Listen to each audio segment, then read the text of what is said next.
A lokacin da al'amura suke daɗa tsamari tsakanin talakawan Najeriya da talakawan Nijar, wasunsu suke zage-zagen junansu, a daidai wannan lokacin aka daɗa jaddada yarjejeniyar janyo iskar gas daga Najeriya zuwa Europe.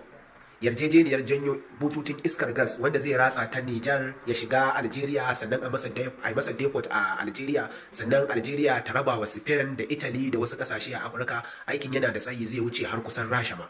Wannan aikin yana da tsawon kilomita 4,000 daga Najeriya zuwa Algeria, sannan a kiyasti abin da aka kiyasta za dalar Amurka kimanin biliyan 13.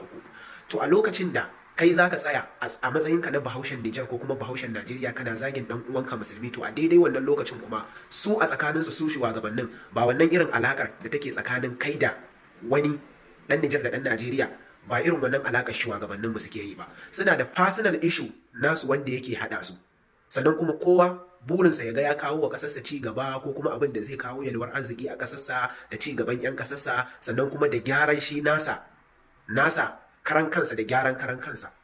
To wannan ni ina ganin ba wai abu ne wanda za ka tsaya a matsayinka na ɗan Nijar ko ɗan Najeriya kana zagin ɗan uwanka musulmi bahaushe mai jin yarenka. Wannan ba daidai bane ba. Wannan ba daidai bane. Muna fatan Allah ya kawo mana kwanciyar hankali da yarwar arziki a kasashen mu baki ɗaya. Tsakanin Nijar da Najeriya ni ina ganin da abu ɗaya ne. To wannan ba zamani ne wanda za a tsaya ana cece kuce wancan yana zagin wancan waye ba. Kamata yayi mu haɗa ƙarfi da ƙarfe domin mu ciyar da kawunan mu gaba. Allah ya samu da tallata muku a kayayyakinmu da muke siyarwa. Muna kawo huluna daga a Tunisia zuwa Najeriya, irin hula wannan ta kaina wacce a Najeriya ake kiranta da dara.